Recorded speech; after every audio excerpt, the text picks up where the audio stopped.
All right, I'm heading out. And don't you do anything unnecessary. With those final words aimed at Eric, Percy, who was set to go on a company trip starting today, left. The sound of the front door being slammed shut made Eric shiver, gripping his own hands tightly in fear. Just from this, it's clear how Percy usually treats Eric. Knowing Percy would be away for a while brought us a brief sense of relief. As I was about to head to the living room to prepare breakfast, Eric tugged at the hem of my clothes, something he's never done before. Surprised, yet I met Eric's gaze. Mom, actually, Eric hesitantly reached out his hand to me. In his hand was a mobile phone I don't recall ever buying him, and on its screen was something unbelievable. I quickly took the mobile phone from Eric's hand and stared intently at the photo displayed on the screen. "What's this about?" When I asked, Eric tightened his lips and fell silent. "It's okay," I encouraged, prompting him to reveal another shocking piece of information. "My name is Jane, a 32-year-old office worker. 3 months ago, I married my husband Percy. The reason I got married was because of Percy's intense pursuit.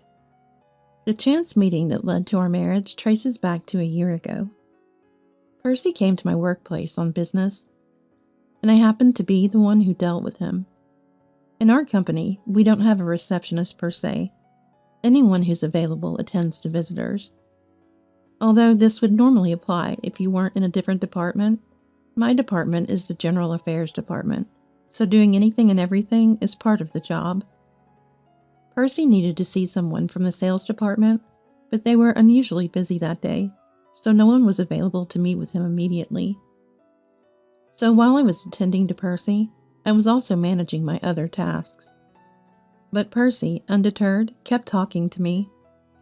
Sitting in the guest seating area, sipping on coffee meant for visitors, he would call out to me, seated just within his view. Gradually, we became friendlier and deepened our relationship. Every time Percy visited on business, he would talk to me, leaving with a cheerful goodbye. One day, after many such visits, he asked me out for a meal with a serious look, an invitation I was happy to accept. That was 6 months ago, and since then, we've gone out to eat together frequently. During one of our meals, when the mood felt just right, he told me about Eric. Percy's previous wife had passed away, and he mentioned how sorry he felt for Eric being alone. Hearing this, I wanted to help in any way I could, and offered to marry him. After getting to know Eric and becoming friends, we finally got married 3 months ago. Although the marriage was a happy milestone, Eric's behavior began to change shortly after. He started apologizing to me daily, and when I asked why, he would just remain silent. What surprised me the most was the drastic change in Percy's attitude after we got married. Before the marriage, needless to say, he was a gentleman, kind, gentle, and cheerful, but after the marriage, he became very rough. He's loud and rough in everything he does, making a lot of noise and using harsh language. Whenever he wants something from me, he summons me abruptly and speaks in a commanding tone. Hey, is dinner not ready yet? I'm tired from work over here. Even though I'm tired from work as well, he never shows any intention of helping. Instead, he treats me like a servant and is harsh on Eric too. Hey, don't mess up the house. Stepping on those parts, huh? He'd kick away the blocks Eric was playing with, destroying what he had built. Then, when Eric looks sad, he yells, "What's with that attitude?" Of course, with such behavior, Eric wouldn't even try to talk to him about apologizing. Hey, about Eric's habit of apologizing. Be quiet. I'm tired from work. Don't bother me with such trivial matters. He dismisses it outright, and the conversation gets nowhere. This exchange has happened several times, each time ending with him getting annoyed and yelling. Finally, I couldn't take it anymore. Don't you care at all about your own child?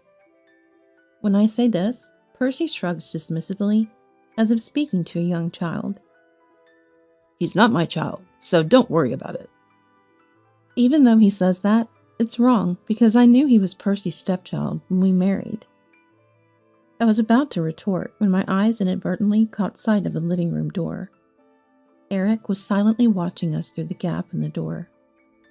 Seeing me swallow my words, Eric quickly left the living room. Percy, not noticing this, thought he had won the argument and smirked before going to his room. I hardly slept that night, but morning comes regardless. I slowly got out of bed and started preparing breakfast. I'm not making breakfast for Percy. In fact, Percy hardly eats in the morning and stubbornly refuses to. The reason I'm preparing breakfast is for Eric, and my portion is just by the way. Yet when Percy sees the breakfast I'm making, he immediately starts complaining. Are you really going to feed him something so greasy first thing in the morning? That'll give him heartburn. Stop it. Percy makes a disgusted face as he looks at the potatoes I'm frying. As I was considering continuing from where we left off the day before, Eric appeared in the living room, passing by Percy. The moment Percy was out of sight, Eric looked up at me and apologized. Mom, I'm sorry. His expression was downcast as he whispered, and I turned off the gas to look at him. I wanted to understand the meaning behind Eric's apologies today. You don't have to apologize. Hey, why do you always say sorry? You haven't done anything wrong, have you? I asked Eric with a slightly troubled look, but he just shook his head repeatedly without saying anything. Then Percy came back into the living room, and Eric immediately started helping with breakfast. No matter how many times I asked, Eric never told me the reason. Eric didn't start apologizing to me from the beginning. It began about a month after I married Percy. He often apologized when Percy wasn't around, and at first I was desperate to find out more from Eric. But every time, Eric would dodge the question or act as if nothing happened. Moreover, it seemed like Percy had scolded him about it a few times, so now he only apologizes when Percy isn't there. Eric never telling me the reason left me feeling troubled. This time was no different, and I sighed secretly while preparing breakfast, just like Eric. Percy was already ready to go to work, showing no interest in us. After what happened yesterday, Eric probably won't talk even after Percy leaves for work today. While sighing disappointingly, we watched Percy leave for work and then ate breakfast.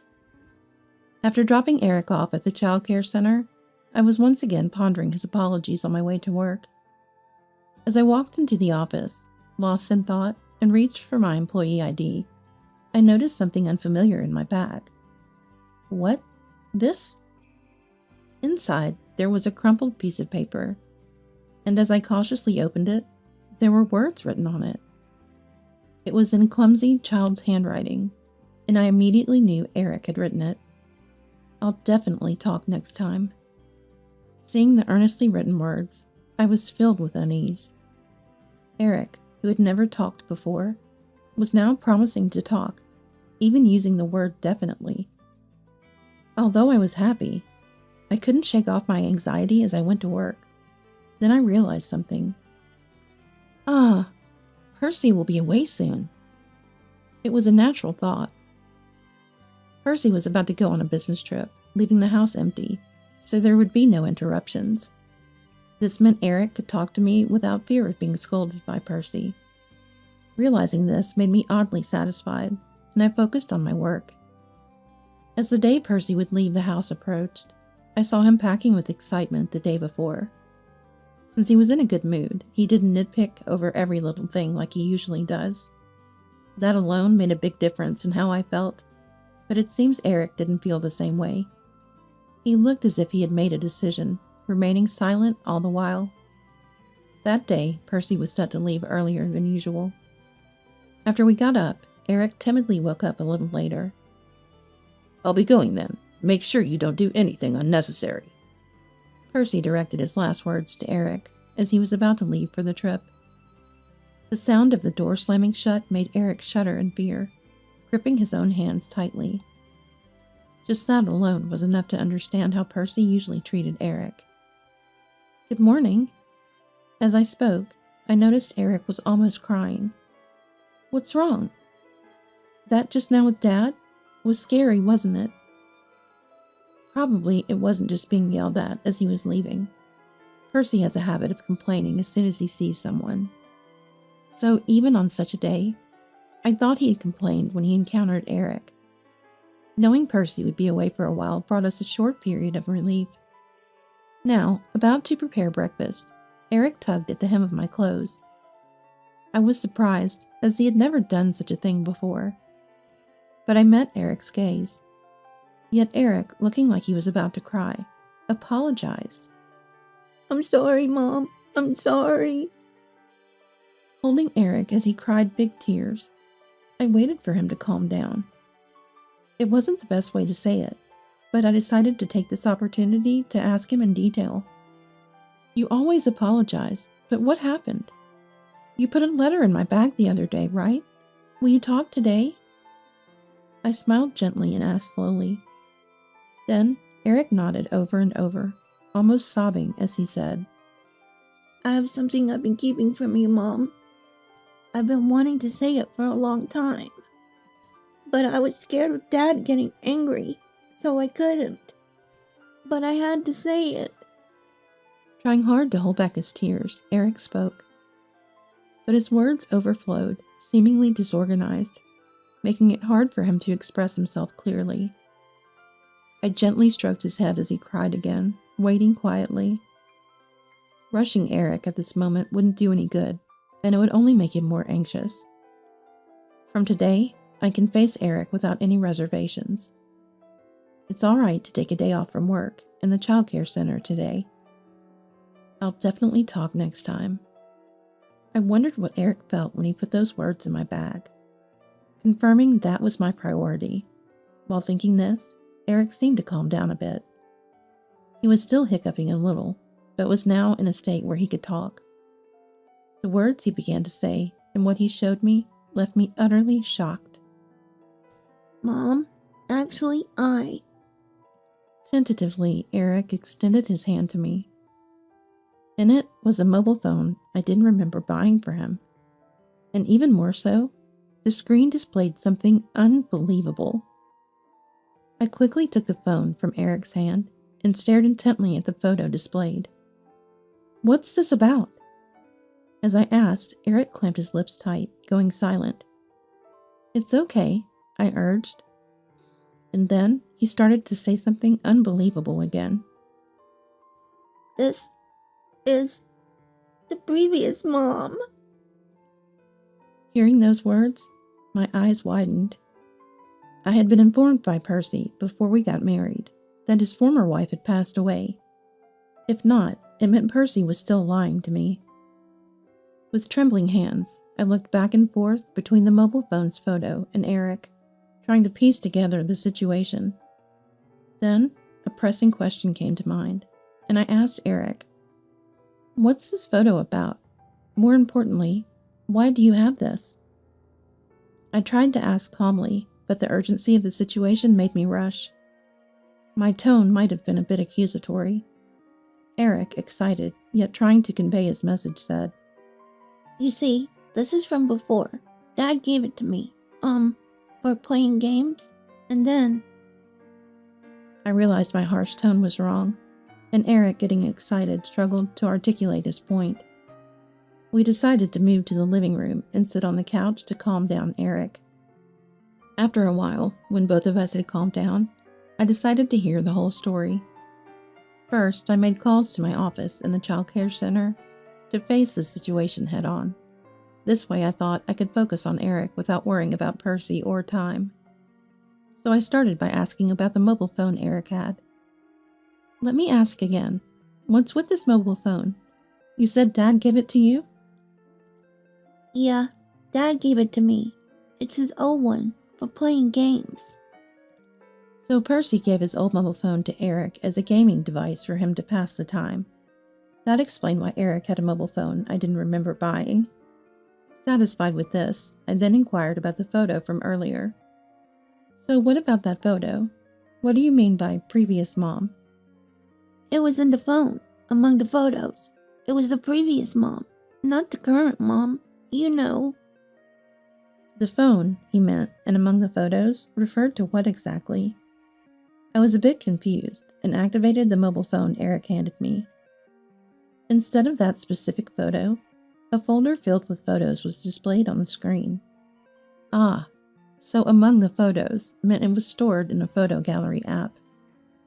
Understanding this, I scrolled through the folder to see if there were any similar items, and then I found it.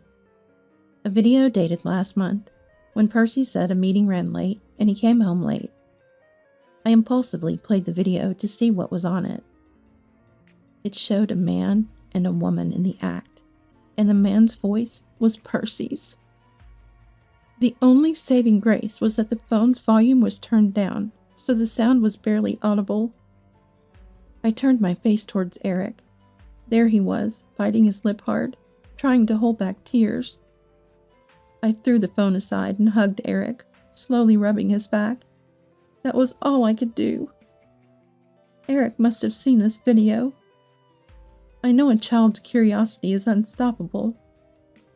I didn't want it to be not Mom. The voice on the TV wasn't Mom's. I hugged Eric as he started to cry again. All I could do was nod in agreement. Eric, being only 5, naturally wouldn't understand what the act in the video meant, but he could tell it was his father's voice. However, the woman's voice wasn't mine.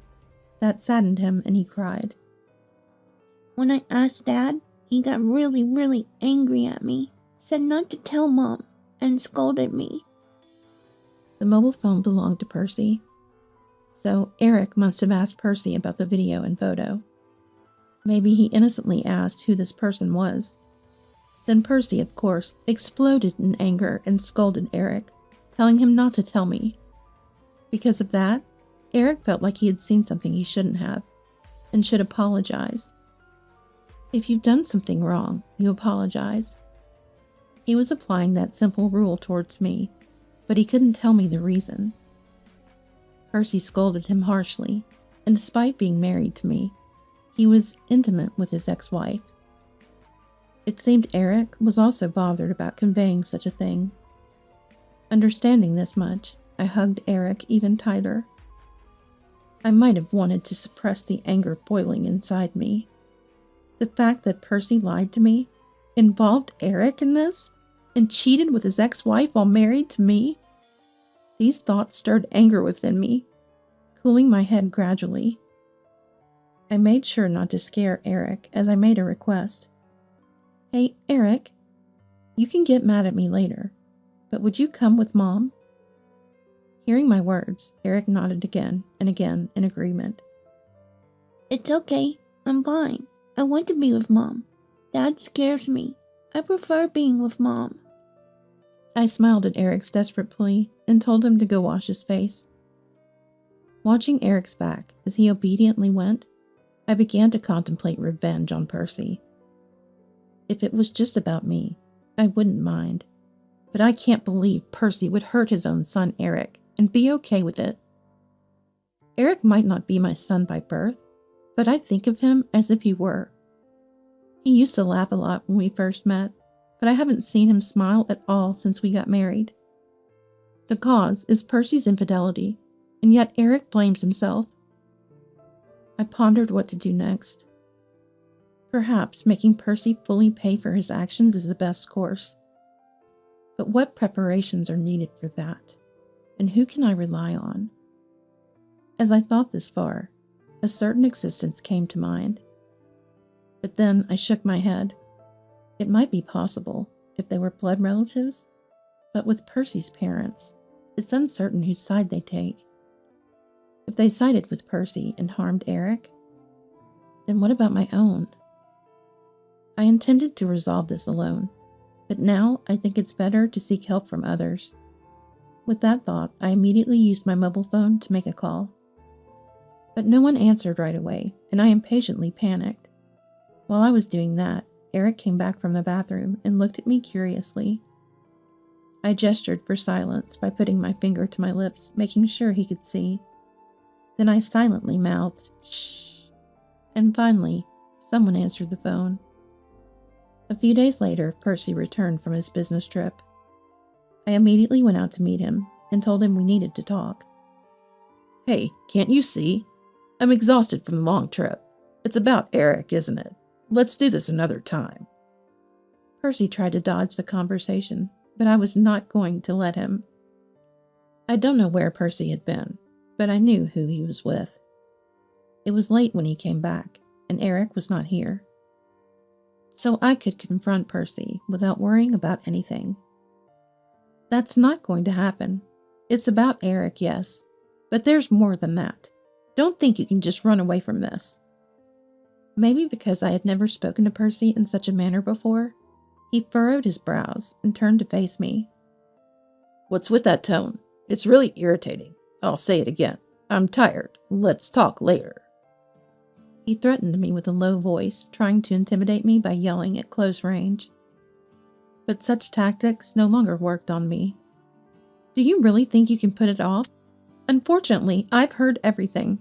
I heard it all from Eric on the morning you left. My words made Percy's face contort. No wonder. From what I've heard, he yelled at Eric, telling him not to tell me, in a terribly angry manner. He probably never thought Eric would actually tell me. But that couldn't be stopped. Eric, fully aware of the consequences, had been apologizing to me almost daily. Those apologies were probably not just for me. What are you talking about? I didn't hear anything about this. Where did he go? To the bedroom? Is he asleep already? Percy looked around for Eric, but Eric was not in the house. I had anticipated what would happen if I took action. Therefore, I had sent Eric to my parents' house to ensure his safety. You won't find him no matter how much you look. Knowing you would search for him, I've sent him to my parents' house for safety. Hearing this, Percy stopped in his tracks and turned back to face me. Then he slowly approached me, grabbed my shoulders, and shook me. You saw it, didn't you? You saw it, right? If you heard that talk, it means you saw it, right? I endured the fear while Percy violently shook me. Compared to the fear Eric had been carrying all this time, this was nothing. Isn't that an invasion of privacy even for spouses? Did you tell him to show it to you? Yeah, that's right. I told him never to tell you, never to show it. Even as I tried to break free, Percy kept coming closer, and I felt a deep fear. Thinking of how Eric must have felt made me want to apologize myself. Your privacy is less important than Eric's emotional wounds. That's far more serious. All this Eric. Treat me with more care. Respect and pamper me. Percy shouted like a child, stomping on the ground, making me wonder who the real child was. Faced with Percy's childish outburst, I was dumbfounded. If you want respect, earn it with your actions first. Lying about your ex-wife being dead, cheating on me, and telling your own child to keep quiet about your affair trip? What do you think of us? So, you knew everything. I thought maybe you didn't understand since Eric talked to you. Well, if that's how it is, divorce is the only option. Percy started talking about divorce, to which I immediately agreed. That's exactly what I want. But you understand, right? You'll pay alimony for hurting Eric, I said, shoving the divorce papers with my filled-out sections in front of Percy. Seeing the papers, Percy's face turned pale. Apparently, Percy thought he could escape while I or he went to get the divorce papers. I won't let you get away with it. I pressured Percy to fill out his sections. Pressed by my determination, Percy reluctantly agreed, but insisted on one thing. I'm taking custody of Eric. That's non-negotiable. What are you saying? I'll never hand him over, I retorted, and the argument about custody began. But I did not give in, and after Percy finished filling out the divorce papers, I quickly left the house. Percy chased after me, but I didn't look back and hurried to my parents' house. My parents' house is very close to ours. My parents were still alive, and when I took Eric there and told them everything, my father was furious. When I returned to my parents' house with the divorce papers, Eric was asleep. My mother was anxious, and my father was still angry. I showed the divorce papers to my father, and we discussed the future until dawn. As the sky began to brighten, we had a plan in place, and I decided to take a short nap. Eric was sleeping in the room I used to use before moving out. Watching his sleeping face, I reaffirmed my resolve.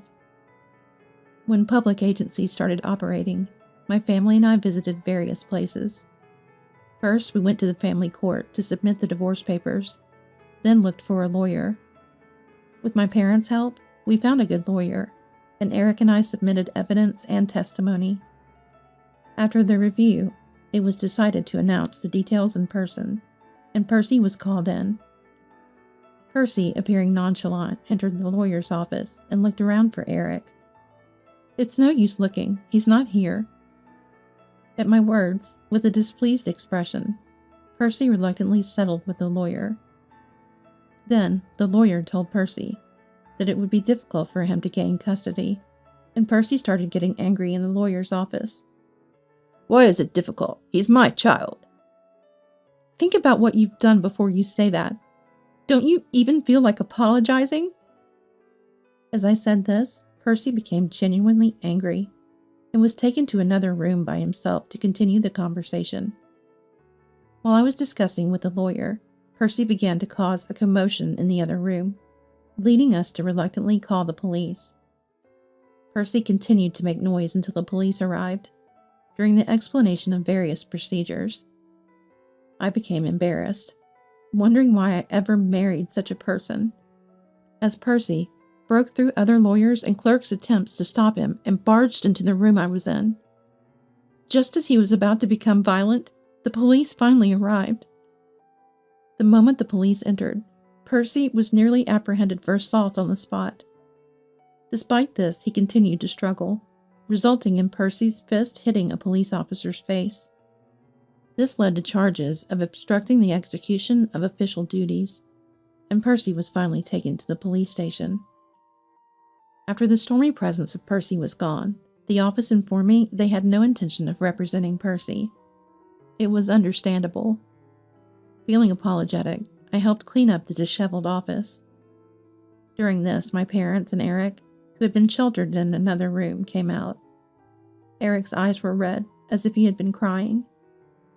I had hoped not to put him through such fear, yet I ended up doing just that. But Eric rubbing his eyes helped us clean up. Praised by various people, including my parents, Eric's smile returned. I felt like I saw Eric's genuine smile for the first time. Though Percy was eventually released from police custody, he lost custody of Eric. The parents-in-law came to pick him up, but they were cold towards him after hearing the situation from me. In addition to facing the payment of compensation and bail, Percy found himself in even worse straits. After I sent a certified letter detailing the incident to Percy's company, he was fired. This meant that even after being released, he was shunned by his company and had no place to return to work. Furthermore, it seemed he was disowned by his parents-in-law and couldn't even pay the mortgage on his house. With the need to pay compensation, bail, and the house mortgage, but no place to work, what is Percy planning to do? Though financially punished, I am not yet ready to forgive him for just this. I had a restraining order issued through a lawyer, keeping Eric away from the threat named Percy. Percy seemed furious upon learning this, but seemed to have given up on getting involved with the police again. He quietly went back to doing day labor, working to repay everything.